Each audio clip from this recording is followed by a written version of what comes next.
Assalamualaikum warahmatullahi wabarakatuh. Halo semua, selamat pagi.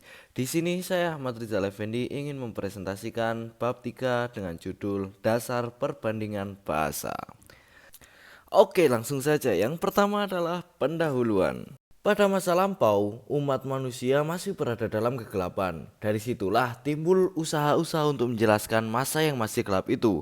Usaha-usaha tersebut antara lain dengan mengajukan teori-teori mengenai timbulnya bahasa umat manusia.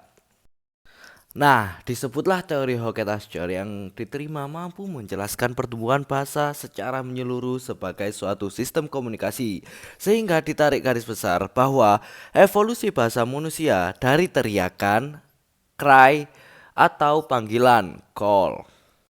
Kemudian, bahasa sesungguhnya diperkirakan baru timbul sekitar 100.000 sampai 40.000 tahun yang lalu.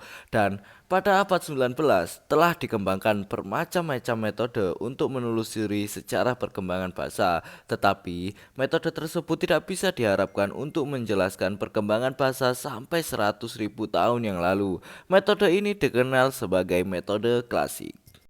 Selanjutnya yang kedua adalah bidang perbandingan.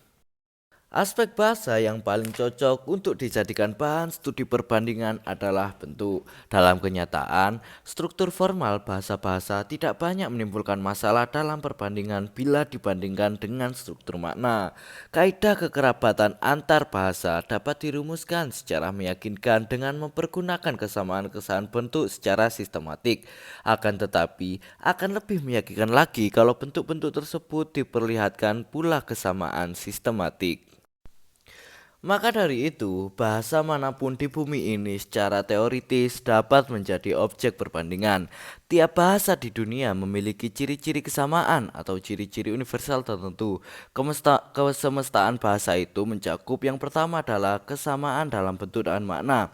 Tiap bahasa memiliki bentuk-bentuk tertentu yang dikaitkan dengan maknanya yang khas untuk memudahkan referensi. Yang kedua adalah tiap bahasa memiliki perangkat unit fungsional yang terkecil, yaitu fonem dan morfem. Walaupun jumlah fonem itu kecil saja dan berbeda dari bahasa ke bahasa, terdapat kenyataan yang menarik bahwa tiap bahasa memiliki perangkat yang terkecil ini untuk membedakan makna kata, dan bahwa gabungan dari bunyi-bunyi yang sangat terbatas ini mampu menghasilkan pelambang kata yang tak terbatas jumlahnya.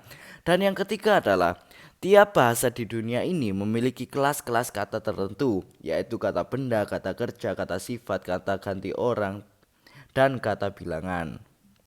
Linguistik bandingan historis hanya mempergunakan kesamaan bentuk dan makna sebagai pantulan dari sejarah warisan yang sama. Bahasa-bahasa kerabat yang berasal dari bahasa proto yang sama selalu akan memperlihatkan kesamaan-kesamaan berikut. Yang pertama adalah kesamaan fonetik dan fonologis. Yang kedua adalah kesamaan morfologis dan yang ketiga adalah kesamaan sintaksis. Oke, sekarang kita masuk ke pembahasan yang ketiga, yaitu kesamaan bentuk. Kemiripan fonetis saja belum tentu mengandung kemiripan makna, atau kemiripan fonetis dan makna belum tentu membuktikan bahwa kedua bentuk itu berasal dari suatu bentuk proto yang sama. Kemiripan bentuk makna yang terdapat dalam bahasa-bahasa dapat terjadi karena tiga faktor, yaitu yang pertama adalah karena warisan langsung. Apa itu warisan langsung? Warisan langsung adalah oleh dua bahasa atau lebih dari suatu bahasa proto yang sama, bentuk yang sama tersebut dinamakan bentuk kerabat. Dan yang kedua adalah karena faktor kebetulan.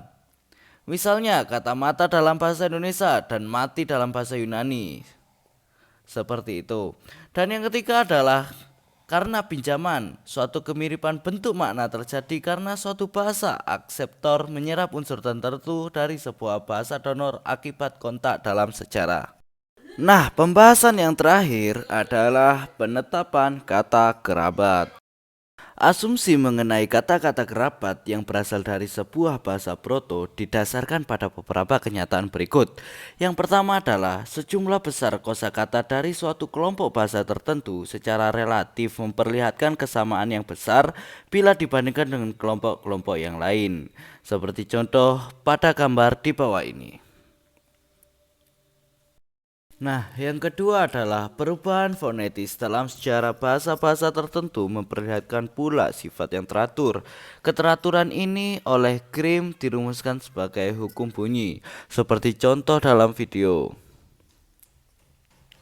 Perubahan fonetis sebagai yang dimaksud di atas tidak bisa dicatat dalam bahasa-bahasa Austronesia karena ketiadaan naskah tua yang mencatat keadaan bahasa pada tahap yang lebih tua. Kenyataan yang ketiga adalah bila semakin dalam kita menelusuri sejarah bahasa-bahasa kerabat, semakin banyak pula terdapat kesamaan antara pokok-pokok yang dibandingkan. Antara satu kelompok dengan kelompok yang lain terdapat lagi kesamaan-kesamaan tertentu. Seperti contoh dalam video berikut, terdapat dari bahasa Inggris mouse, dari Inggris kuno mus, dan Latin mus. Seperti itu contohnya. Korespondensi yang teratur antar bahasa dapat dijelaskan sebagai akibat perubahan bunyi yang teratur antara bahasa-bahasa kerabat. Korespondensi yang teratur antar segmen sebagai akibat perubahan fonetis yang teratur dapat muncul dalam situasi yang berbeda-beda, yaitu yang pertama adalah sukesif. Sukesif atau antara bentuk-bentuk beruntun dari kata yang sama dalam satu bahasa dalam tingkat perkembangan yang berlainan, seperti contoh yang ada dalam video ini. Situasi yang kedua adalah antara kata-kata yang berkorespondensi dalam bahasa-bahasa kerabat sebagai warisan langsung. Contohnya sebagai berikut. Nah, situasi yang terakhir adalah kontak areal, yaitu sebagai akibat pinjaman dari suatu bahasa donor oleh sebuah bahasa akseptor. Seperti contoh yang ada dalam video ini.